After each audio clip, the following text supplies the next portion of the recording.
Good afternoon, and thank you all for joining us virtually. My name is Kyle Ferrier. I'm a fellow and director of academic affairs at the Korea Economic Institute of America, and I'll also be your moderator for today's program. Before we get started on our event, I just would like to point out this program is part of KEI's academic paper series, which means our featured speaker has also written a paper to correspond with her talk today. I'm sure her forthcoming remarks will cover many of the key points in her paper, but to get all the details, I would highly encourage you to check it out on our website. You can find it on keia.org. I'd also like to note that we are now accepting paper proposals for our 2021 academic paper series through December 4th. I'm a bit biased here, but it's truly a great way to get your research seen by a wide audience. And the series covers an equally wide array of topics related to Korea, which you can also find more information about on our website, keia.org. While I oversee the series, one of the other hats that I wear at KEI is managing our university outreach efforts. Before the pandemic, I had the pleasure of traveling all around the US, talking with students about the importance of the US-Korea relationship.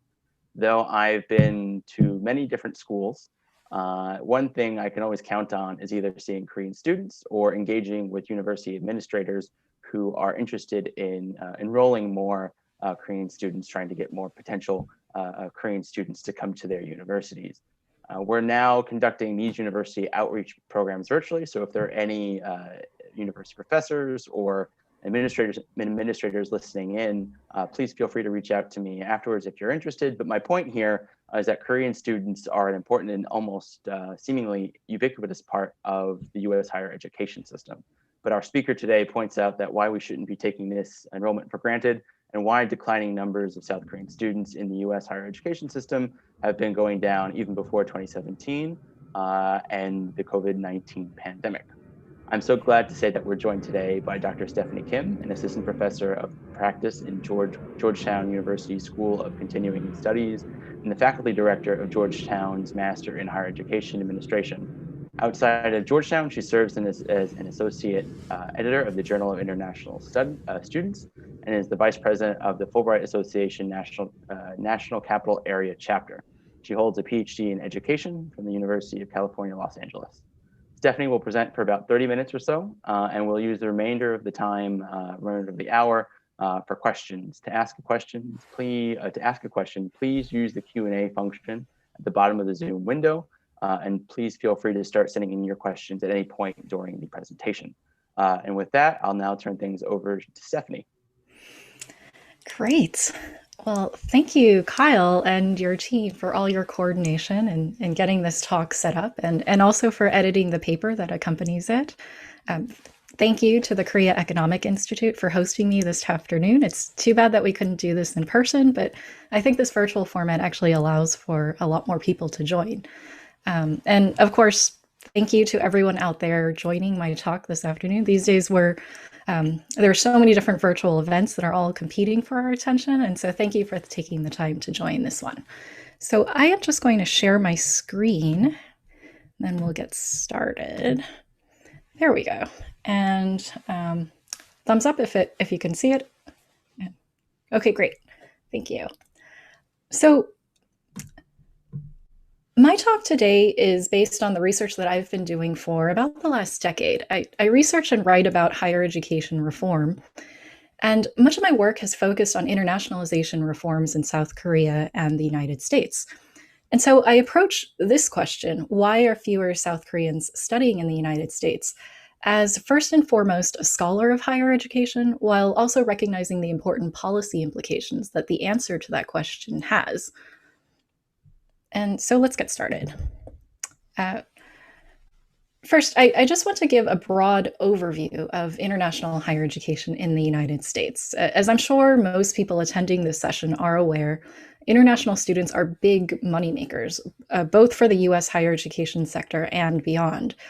NAFSA, which is the largest US-based professional association for international educators, calculates that as of the 2018 to 19 academic year, international students contributed $41 billion to the US economy and supported more than 458,000 jobs.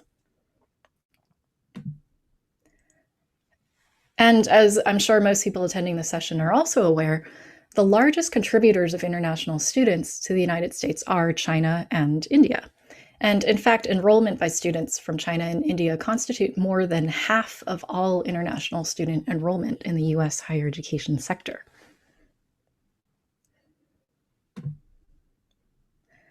But a lot has changed in the last several years. The 2016 US presidential election certainly marks a clear rupture in the international higher education landscape. Since 2016, campus leaders across the US higher education sector have feared that Trump's America First rhetoric discourages international students from coming to American campuses. And rightly so. In fact, when we look at new international student enrollment in US higher education, these are new students entering degree programs for the first time. We see a notable decline starting in the 2016 to 17 academic year onwards. So this is data published by the Institute of International Education through their annual Open Doors report. And if you look at the numbers presented here, even in the years following the Great Recession, new enrollment still continued to grow. And it really wasn't until 2016 that we see an actual drop in new enrollment numbers. And that was the first time that that number dropped in 12 years. It dropped by 3.3% in 2016, followed by 6.6% in 2017, and then 0.9% in 2018. And just in a few weeks from now, IIE will release its latest Open Doors report. And at that time, we'll be able to see what the numbers for 2019 look like. And of course, it goes without saying that numbers for 2020 are very likely going to be considerably lower, but we can talk more extensively about COVID-19 in the Q&A.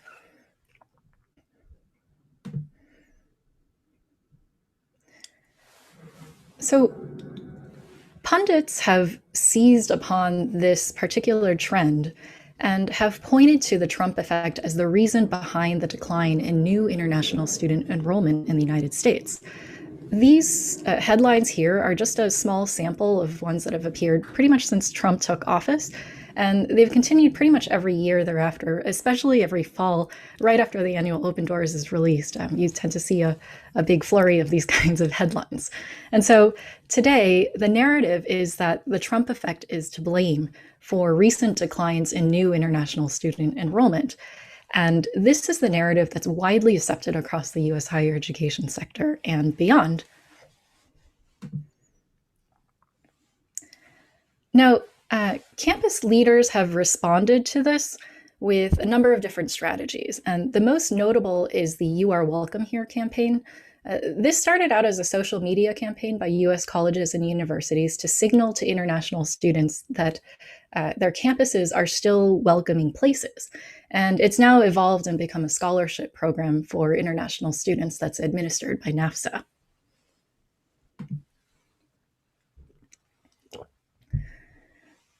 Now, while these concerns about the Trump effect are certainly valid, and my intent is not to dismiss very, very real issues of racism and xenophobia, I do want to highlight some important points that don't fit neatly into the narrative that the Trump effect is entirely to blame for falling international student enrollments. And that starts with enrollment by students from South Korea. As you can see here, South Korea is the third largest contributor of international students to US higher education as of the 2018 to 19 academic year, which is where this data is pulled from. There were over 52,000 South Korean students enrolled in US colleges and universities. And it's important to mention that not only is South Korea currently the third largest contributor of international students, it has consistently been so for the last 2 decades. It's been surpassed only by China and India, which is actually, frankly, amazing, considering that both China and India have a population that dwarfs South Korea. So if you actually adjust for population, South Korea sends 3 times more students than China does and 6 times more students than India does. South Korea is and has been one of the largest, if not at times the largest per capita contributor of international students to the United States consistently over the last 2 decades.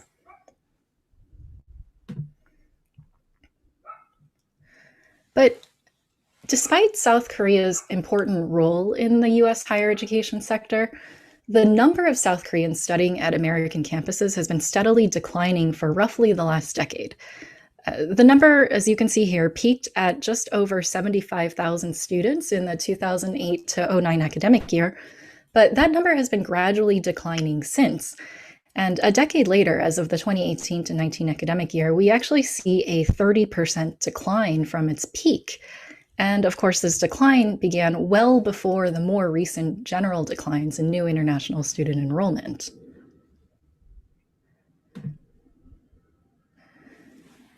I also want to show enrollment trends of South Korean students in intensive English programs. Intensive English programs are specialized language programs that are attached to American campuses that enroll international students for full-time English language study. And I show this information because intensive English programs are actually much more sensitive to enrollment fluctuations, and so they often serve as a bellwether for what we can expect to happen in degree programs just a few years down the road, in some cases just a few semesters down the road. So as you can see here in the chart, the number of South Koreans enrolled in intensive English programs peaked at just over 13,000 students in 2008. And I should mention that South Korea was actually the largest sender of students to intensive English programs for most of the mid-2000s, actually surpassing even students from China. But that number has dramatically declined since then.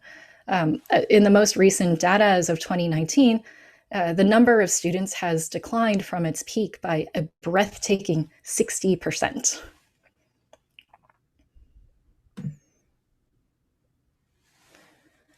So why are fewer South Koreans studying in the United States? What are the underlying causes of this concerning trend?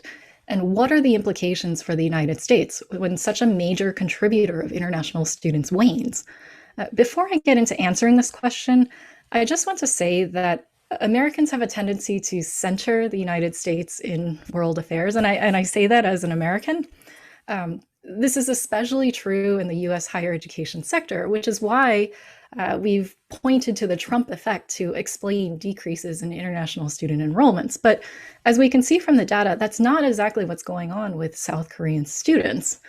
And so to answer that question, I encourage those of us, especially who are based in the United States, to go beyond our American myopia and to examine what's actually happening within South Korea. So just to give some general context to what I'll talk about in a moment, South Korea is often heralded for its rapid economic advancements alongside its rapid advances in educational attainment. Today, South Korea has the most educated youth population in the world. Over 70% of the country's 25 to 34-year-olds have completed higher education. That's the highest number. And just for comparison, the US, 50% of 25 to 34-year-olds have completed higher education. But South Korea is also a case study of educational extremes. The country's high-pressure culture around education has created a very expensive and predatory shadow education market of cram schools and private tutors and even early study abroad. I mean, it's no coincidence that this TV show, Sky Castle, was the most popular drama in South Korea last year. And it's this high cost of educating children that's often blamed for the country's incredibly low birth rate because it adds significant non-formal education costs to raising children. Since the early 80s, South Korea's fertility rate fell below that of the population replacement level. And actually, today, South Korea has the lowest fertility rate in the world, averaging less than 1 birth per woman. And so these extreme demographic trends are part and parcel of South Korea's education culture. And they've had a substantial effect on higher education in South Korea. Specifically, they've affected the number of domestic students who are enrolling into South Korean higher education institutions, primarily because of the falling fertility rate. So as you can see here, for the last 2 decades, South Korean schools have seen a plateauing and then a decreasing number of new incoming students. In the year 2000, There were over 819,000 new students entering higher education institutions, but most recently, as of 2019, that number has dropped by 22%. And these numbers actually reflect the national average. If you look at schools located in the provincial areas outside of the Seoul metropolitan region, you'll actually see a much more acute student shortage, and many have actually closed or merged with other schools due to financial pressures.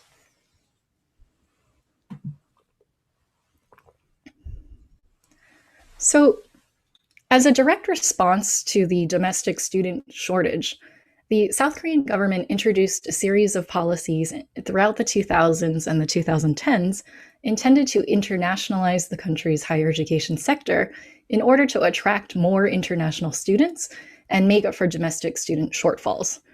The first internationalization policy was called the Study Korea Project. It launched in 2004, it still runs today. And this project actively targets international student enrollment through the special scholarships, and it improves support services for international students who come to South Korean campuses. One direct result of this policy was the spectacular growth in English-mediated instruction across South Korean universities. I'm sure those of you who have spent time in South Korean universities will be well familiar with this, but top universities that benefited the most from increased international student enrollment began to offer a larger proportion of their classes in English in order to accommodate these diverse student populations. So today, top private universities like Yonsei University and Korea University offer a third of their classes in English, and notable STEM universities like POSTECH and KAIST offer nearly all of their classes in English.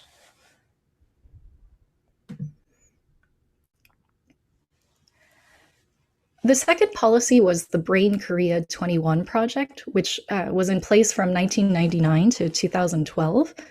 And the objective of this policy was to internationalize the research capacity of South Korean universities. And the goal was to nurture at least 10 universities to world-class status. The project measured success primarily by quantifying the number of publications that faculty would produce in index journals. And this project focused primarily on global university rankings as proof of institutional performance.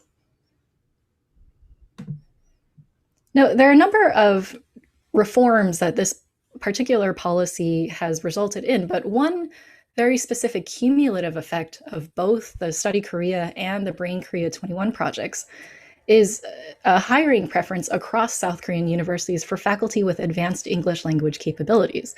So for the last 2 decades, universities have begun to require that newly hired professors teach at least some, if not all, of their classes in English, and measure faculty productivity by the number of publications in English language journals.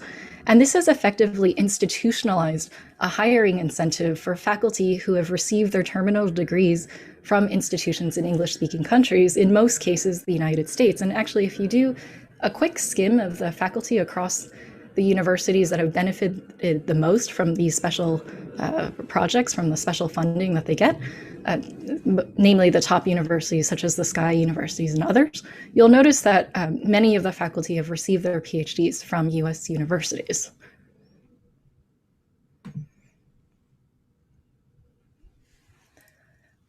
The third policy was the World Class University Project, which operated from 2008 to 2013. It was essentially a higher education subsidy program that invited overseas scholars to South Korean universities as a way of importing foreign talent on a large and systematic scale. And so under the auspices of this program, foreign scholars were invited to establish new academic programs, especially in the STEM fields, and they were also recruited as full-time professors in existing programs. And as you can see here, in the 5 or so years that the project ran, the number of full-time foreign faculty working across South Korean higher education approximately doubled between 2008 to 2013. Now, the last internationalization policy was the Brain Korea 21 Plus project, which operated from 2013 to 2019. And the goal of this project was to strengthen graduate education in South Korean universities. Early evaluations of this project indicate that it has indeed increased graduate students' academic performance and research output. So the ultimate goal of all of these policies combined was to improve the quality of South Korean universities so that they could attract more international students. And on that front, they have been successful, as we can see from the impressive growth in international student enrollment in South Korea. So if you look here in the year 2000, there were just under 4,000 international students. But by 2019, there were over 100,000 international students. And just to clarify, these are the numbers for degree-seeking students in higher education institutions. If we actually count students who enroll in language and other non-credit programs, that number is actually much greater. And I'll say that the majority of international students in South Korea come from China and increasingly Vietnam.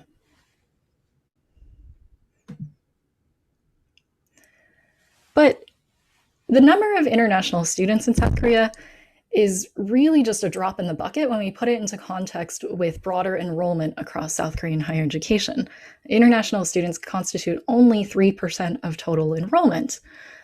Nonetheless, internationalization reforms have had an outsized influence on South Korean universities. We've seen the explosion of English-mediated instruction, a codified hiring preference for faculty who can teach and research in English and also hold US university degrees, the influx of full-time foreign faculty, and as a result, South Korean universities have become distinctly international campus settings that supposedly cater to international students.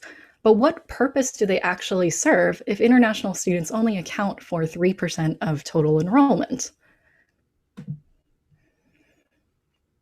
And the answer to that lies within the decreasing number of South Korean students studying abroad more generally. Alongside the increase in international student inflow, we've also seen the decrease in domestic student outflow.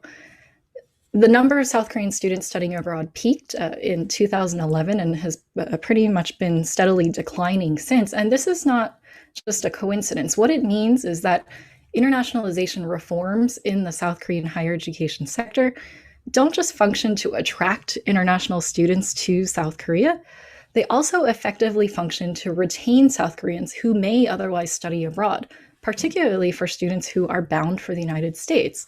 When you have the proliferation of English-mediated instruction, internationalized curricula, internationally trained domestic faculty, and even foreign faculty, South Korean universities are very international campus settings, but they also cater to South Korean students who seek those kinds of opportunities. And so just as an example, I mentioned KAIST earlier about KAIST offering most of its classes in English.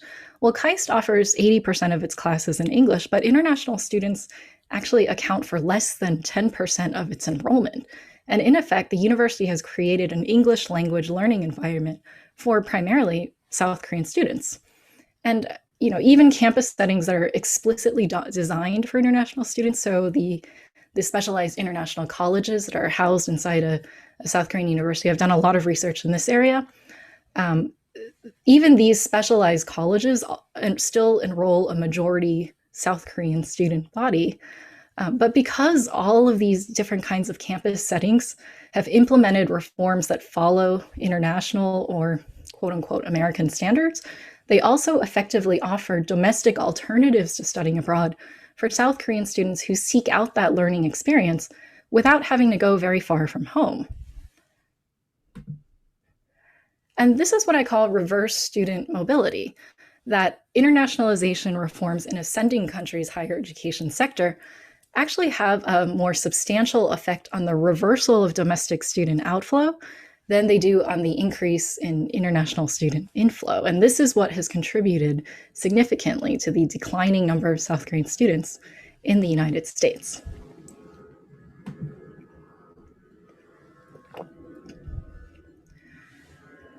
So what does this mean for the United States? Well, as longtime allies, the United States and South Korea rely on strong people to people connections fostered through things like cross border education.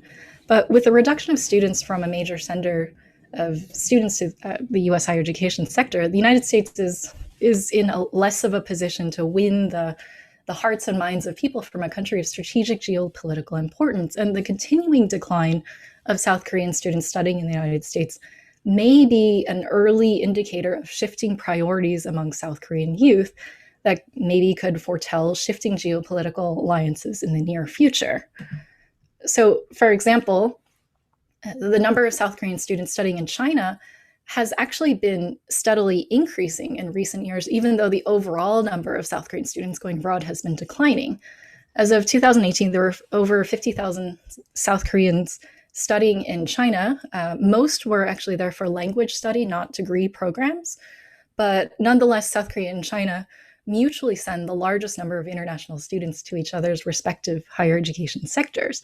And this points to an emerging bilateral relationship between the two countries.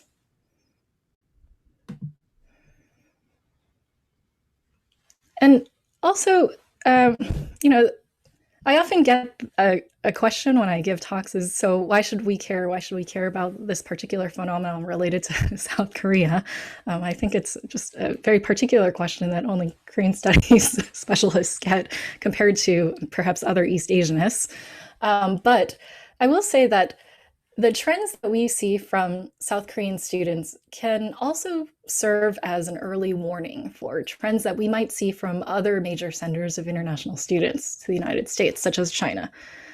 On all possible measures of related to education, South Korea stands out as an extreme outlier. And for this reason, what happens in South Korea often soon follows in other parts of Asia and elsewhere.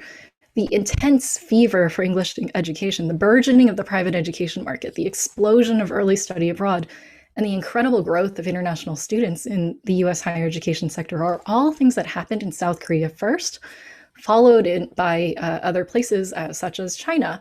And so similar to the declines that we've seen from South Korean students coming to the United States, we're actually now starting to see the plateauing of Chinese students coming to the United States. And personally, I would guess that actual declines are probably not too far down the road. And this shift might be related to the Trump effect and our current political environment, but it more likely has to do with the fact that internationalization reforms are also being aggressively adopted in the Chinese higher education sector that effectively offer Chinese students international education opportunities at home.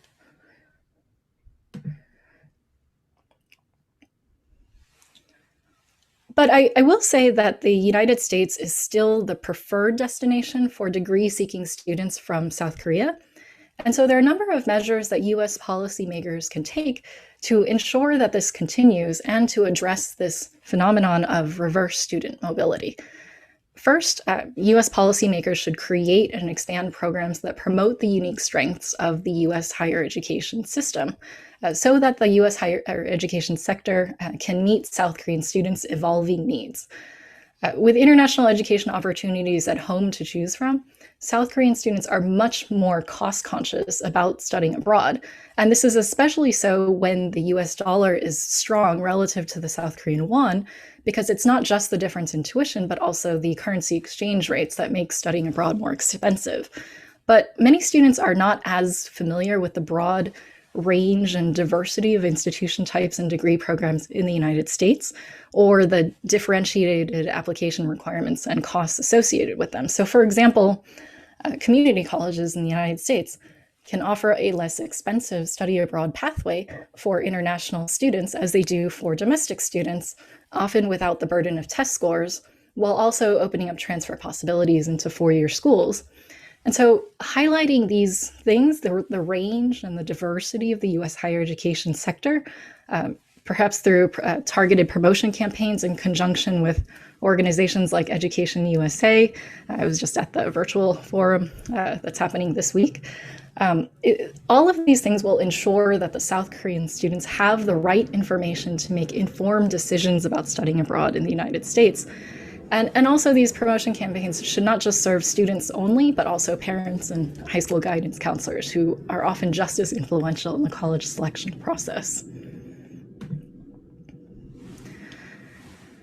Policymakers should also recognize the importance of strengthening the US student visa system. So specifically, it's essential that the optional practical training visa, the OPT visa, which allows a temporary employment period after a student graduates from a degree program, a US degree program, to legally work in the United States. It's essential that this visa remains a viable option for international students. New students from South Korea seek out value-add options that combine education and work experience, particularly at the graduate level. And the OPT visa encourages more South Korean students to come to the United States because it allows those students to return home, not just with a US university degree, but also with coveted work experience in the United States, which gives those students a competitive edge upon returning home in a job market that's actually quite saturated with US university degree holders. And this visa is vital for ensuring that the United States continues to be an attractive destination for degree-seeking students from South Korea and beyond.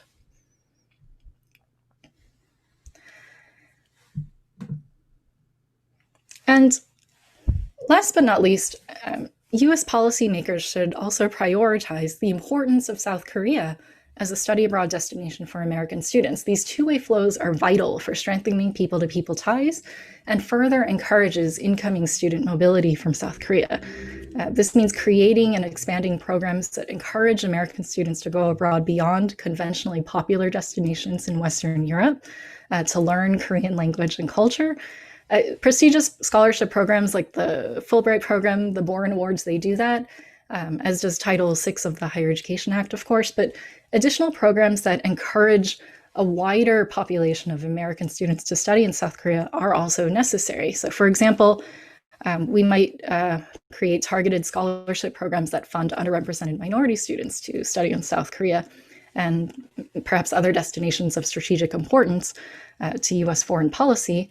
And I will also say that the fastest growing population across American campuses is actually non-traditional students, so those who work full-time and attend school part-time. And so programs must also meet those students' particular needs. And this means that Pell Grants and other federal aid programs should be able to fund summer and short-term study abroad, in addition to semester and year-long programs. And so to conclude, the Trump effect may have dampened international student enrollment in the United States, but South Korea paints a more complicated picture. The South Korean higher education sector has adopted aggressive internationalization reforms, and this has unexpectedly begun to reverse the flow of South Korean students headed to the United States. And of course, we don't know yet the full impact that COVID-19 will have, but I suspect that reverse student mobility will be profoundly magnified as conditions for going abroad become much more difficult. But there is a lot that US policymakers can do to address reverse student mobility. To do this, however, policymakers must acknowledge the strategic importance of South Korea as a major contributor of international students to the US higher education sector as an essential component to US foreign policy that has broader geopolitical implications. And the work that policymakers do can ensure that the strong bilateral relationship continues and through these vital people-to-people connections. So thank you very much. I guess we'll be moving into Q&A after this, but I also encourage you to connect over email. You can also find me on Twitter. My contact information is right there on the screen. So thank you. No, it's us who have to thank you. That was a great presentation, really great analysis. I know we had posted this on social media and everyone was talking about the Trump effect, but as you point out, it goes a lot deeper than that. And I can't really argue with your recommendations, both fellow Fulbright alumnuses. I think it's really important to encourage those two-way flows. It's not just about getting Koreans to come here, but also getting Americans to go there. And I can't agree with you more about sending more non-traditional students to Korea. I think it really helps to emphasize to Korea just the breadth and the depth of who the American people are. And we can't talk about everything we've just gone through, and obviously you mentioned this in your discussion as well, without also mentioning COVID-19. And I'm sure there'll be a lot more questions about this as we get the Q&A started. But let me just sort of get the ball rolling here, and we could jump topics a little bit too. But on COVID, it's still early yet, but do you have a sense of how changes taken to adapt to the pandemic could have an impact on the number of international students in the U.S. more broadly, and South Korean students more specifically once the pandemic is over? Yeah, I'll answer that tentatively because I don't have a crystal ball. I think if I did, it would be a very different. If anyone did, the situation would be very different. But um, I'll say this: there are two things that I think are likely to happen. The first is what I had mentioned briefly earlier, was that reverse student mobility potentially could be profoundly magnified. It's more difficult to go abroad, and so you are going to look at alternative opportunities at home. So whether that's in South Korea, whether that's in other countries. And with that being said, there might also be more intra-regional mobility. So, for example, South Koreans who go to China, Chinese students who go to South Korea, that might play a major role as travel restrictions start to ease up. But the other point I would say is that there will always be a group of South Koreans who are going to still want an education in the United States. But we run the risk of stratification, and especially if you if you think about the students coming to the United States much more recently, I mean, these are students whose test scores are, the average has test scores at the highest levels, the GPAs are at the highest levels, they're graduating from the most elite high schools. They are the 1% of South Korea, oftentimes, not exclusively. And so we run this risk of increased stratification of who gets to study abroad and benefit from a US higher education. And I think this is where it's so important to really strengthen and promote the diversity of the US higher education sector so that it can meet a diversity of students' needs. COVID has made it really difficult to predict, the next few days, let alone what things look like after it's over. But I know a lot of people are interested in sort of getting those long-term trends. So I thank you for even tentatively providing that answer. Switching gears a little bit, we talked about extrapolating what this could potentially mean for the broader relationships, and I just wanted to get into that a little bit more and ask, how much can we really extrapolate the overall numbers of Korean students in China versus the United States, especially considering that Korean students are primarily in China for language and not necessarily for higher education degree studies. Now, you mentioned that it's in the past, it's sort of been a bellwether, language education translating into that's where students will go for a higher education degree. And the numbers in the paper, you have this more specifically. You say the numbers of number of Korean students studying in China for language study especially relative what's going on to the amount of language study the Korean students are doing in the United States. The number of Chinese students studying Korean students studying Chinese language in China is going up.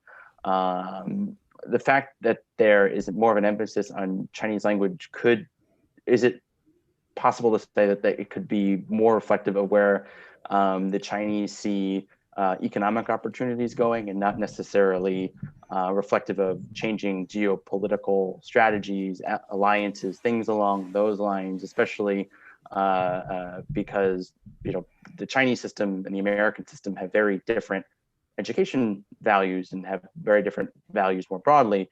And the fact that we're not seeing necessarily South Korean students studying more in the Chinese education system because it's a bit more, restrictive. Could that sort of provide some limitations on how much we can extrapolate this to the broader relationship? Sure. I think you make an absolutely valid point that perhaps this increase in Korean students studying in China for Chinese language study could potentially evolve into more South Korean students pursuing degree programs in China, especially in parallel to what I had mentioned about intensive English programs. I will say, though, that still the majority of degree seeking students who go abroad out from South Korea, about half still choose the United States. And that's the largest group of degree seeking students who study abroad. And, I will say that also English language education in South Korea is not going anywhere. Certainly, there may be the popularity of third languages like Chinese, for example. But nonetheless, I think that it's given the particular history of the South Korean university system. I think that there's a very strong American influence in it, and for that reason, there are these naturally strong connections between South Korea and the U.S., particularly at the higher education level. And so I think this is what U.S. policymakers could really benefit from. That at the degree-seeking student population, that it is U.S. university degrees that are very much desired still. Thank you for that insightful answer. I'll turn things over now to the number of questions that we've gotten from the audience. Mr. Lou Berens asks, are South Korean students still internationally mobile despite population declines in the pull towards China? If they're increasingly not going to the US, are they going elsewhere besides China? And is there any distinction between the undergraduate and graduate level? Yeah, good question. So there are probably two parts to that.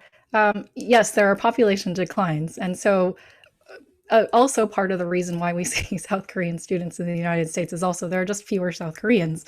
But we can see that the fertility rate has perhaps less of a factor than other more push-pull factors related to the attractiveness of degree options, the affordability of degree options. In terms of South Korean students studying in the United States, and in general, international students in the United States, there was actually more of an emphasis on graduate education in the earlier years of international student mobility. So in the early 2000s, we actually saw a greater number of graduate students specifically. So students who would pursue their undergraduate studies in their home country, but pursue graduate education, particularly at the doctoral level. And so probably about mid-late 2000s onwards, we actually see a shift in much more of a focus on undergraduate international student recruitment. And so we've actually seen more undergraduate students from South Korea study abroad as opposed to at the graduate level. And this is also reflected not just in higher education, but even at the early study abroad level. Early study abroad used to be something that a student would do during high school, but increasingly has been characterized by an even earlier study abroad period at middle school and sometimes even elementary school. So there is a shift in the undergraduate study abroad experience that we've seen here in the United States. Next question comes from a former colleague, Jenna Gibson. She asks, can you talk a bit more about schools in Korea providing classes in English and international institutions opening Korean campuses and how they balance the ostensible goal of attracting international students with what you mentioned about attracting domestic students who want to get more of an international education close to home? So these dual objectives there. Yeah. So I'm going to interpret that question to mean what is the role of specifically international branch campuses in South Korea? And forgive me if I've interpreted the question incorrectly. And so, yes, that is a great point. So what is the role of these oftentimes American, though not exclusively, international branch campuses that set up shop in South Korea, specifically in the Songdo region? And yes, that is all part of reverse student mobility. That even these institutions that are technically American or otherwise not Korean are also serving as sort of local, and I put local in square quotes because there's a lot we can discuss on whether it's American or Korean. They do contribute to internet reverse student mobility. A lot of the international branch campuses that were set up in Songdo, they started with very special financial agreements with the South Korean government, where they were heavily subsidized for the first several years of operation, until they can then operate independently from the South Korean government. So, there was actually, it's still very much a government-driven experiment, if you will, of bringing in these campuses to South Korea and offering yet another option of international education at home. Thank you. The next question comes from someone who has it's a two-parter. So the first part: has the decline in Korean students to the U.S. been offset by a potentially increased number of Koreans doing internships and work abroad in the U.S.? So are more Koreans coming to the U.S., just not necessarily doing university or education programs? And then the second question, to what degree are lower Korean student numbers in the US representative of the same student groups going to China? Okay. Could you repeat the second half of the question? I'm sorry. Sure. To what degree are the lower number of Korean students in the US representing the same students going to China? So are they coming from the same pool of students? Are the people going to China? Are they pulling away from the students going that would otherwise be going to the U.S., or are they coming from different subsets of the South Korean education system? Okay. Gosh, so that is a tough question. I'm trying to think how to answer this. So the immediate answer is I think that's very, very hard to extrapolate. I mean, just even in my applied work, when we talk about admissions and we survey students and we ask, well, where would you have gone to if not here? And that's actually, that has to do with perceptions and lots of different things. And what you say is not always what the data might show. But, I'm not going to necessarily answer the second half of it, but I will say that for the first half of the question, I think it was a question about whether students are coming to the United States for internships instead of study abroad. It depends on the visa status. I also interpret that question of what are the numbers of F1 visa holders, which are the full-time students, versus J1, the scholar visas, and maybe that's what the internship visa is meant for. There's also, of course, as I mentioned in the talk, the OPT visa, which follows the F1 visa. An F1 visa holder who graduates from a degree program can then convert to an OPT status. So actually, in the United States, and this is overall, not just for South Korean students specifically, so new international student enrollment has been decreasing, but we have seen overall a growth in international students in U.S. higher education. And that's because actually there is a growth in the number of OPT visa holders. And that just goes to emphasize my point that it is such an important visa, that the work experience in conjunction with the degree is so much part of what makes the United States a valuable opportunity, and it makes it attractive for an international student to come study in the United States. Oof, I'm sorry, more tough questions coming your way, but you're doing a great job of handling them. We have a question from Margaret Luvano, who asks, what role do you think competition from other English-speaking countries who have focused on attracting international students to their universities plays in the decrease in Korean students choosing the United States? Yeah, that is a really good question. And it's a commonly asked question in relation to the Trump effect question. So what role does the Trump effect have on international student mobility?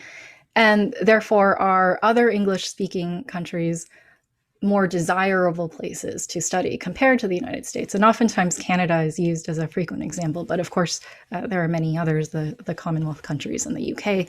Um, you know,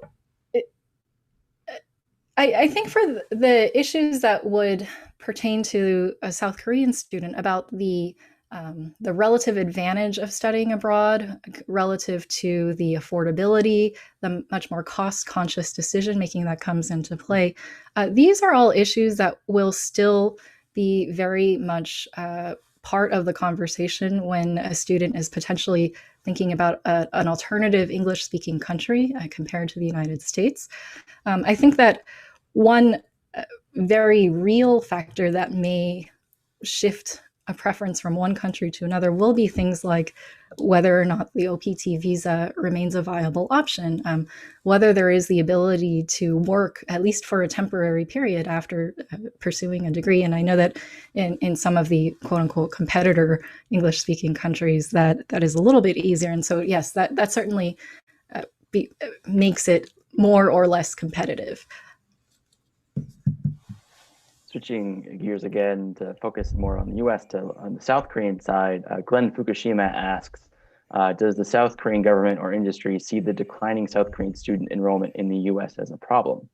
If so, what is being done to reverse the decline, or is the number of South Korean students in China welcomed and encouraged by the South Korean government? Well, I can't speak for the government, but I think we can look at it from the angle, one particular angle, and that particular angle is looking at why these internationalization reforms in the higher education sector were adopted in the first place.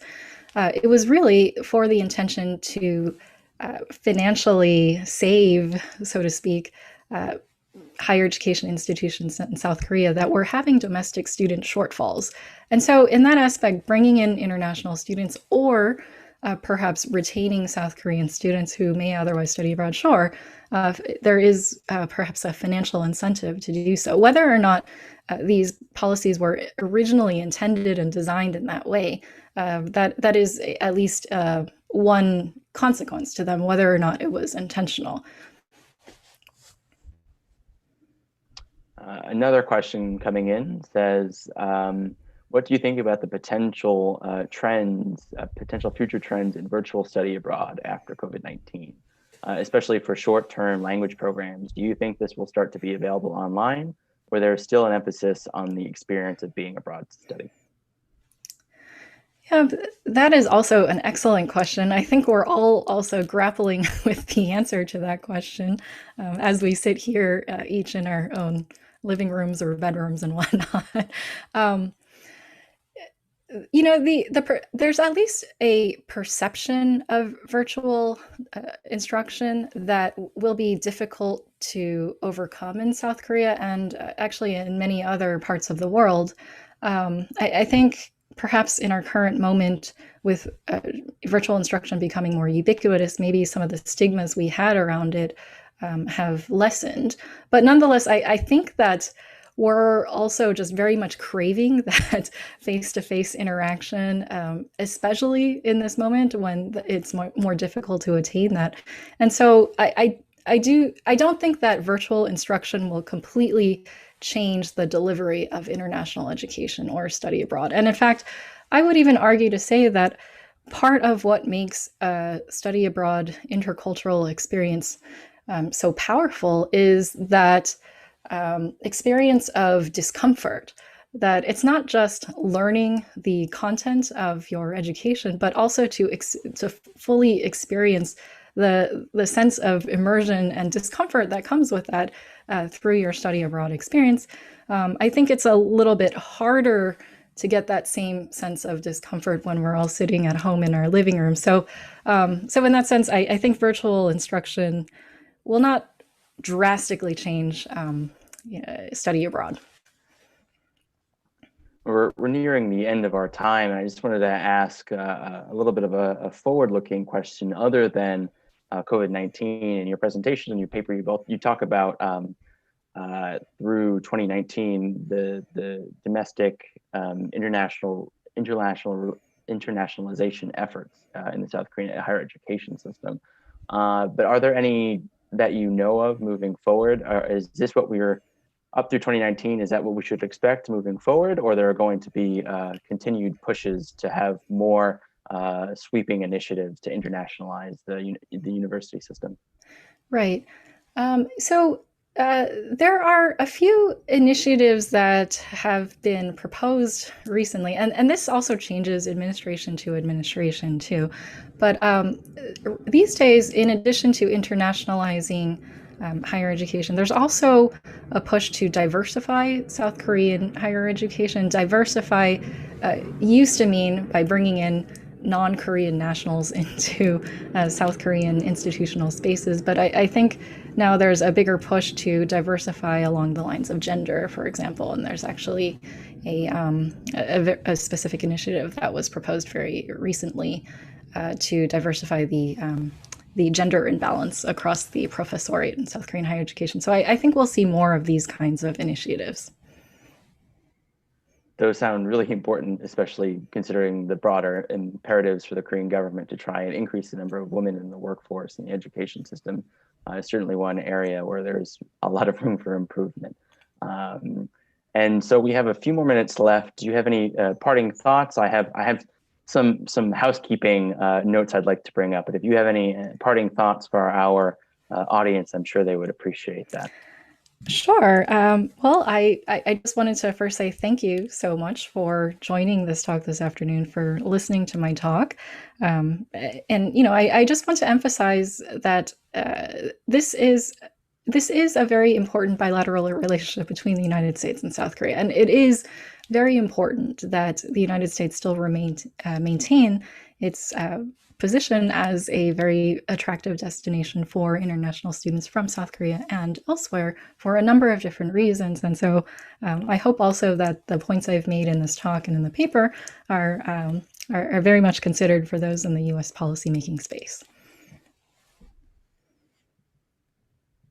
And I would echo those concerns and those considerations. I really do hope people do appreciate how important this is. I think we kind of take it for granted, and it's something that it's always there, but it's not necessarily something that it's something that we have to actively work towards and adjust. And I think you've laid out some really great recommendations for U.S. policymakers to follow in order to keep the numbers of Korean students in the United States either at their levels or rising. I think it's a really important people-to-people connection that we have, and we should continue to maintain it as best we can. And we have a couple of other events coming up, and I just want to let everyone know next week on Thursday, October 29th from 10 a.m. to 11 a.m. we have another academic paper series program, this time on South Korea energy and climate. It's called Bridging the Gap, LNG and South Korea's Energy Transition to Carbon Neutrality. Again, that time is Thursday, October 29th from 10 a.m. to 11 a.m.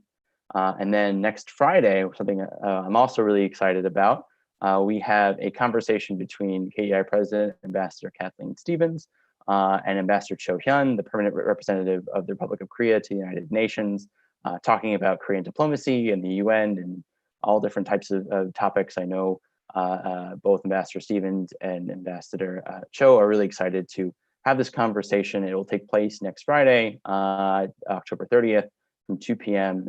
to 2:30 p.m. So with that, that wraps up our program. Thank you all for joining, and especially Dr. Kim, thank you again for your great presentation and adept handling of very difficult questions from the audience. Anytime. Thank you.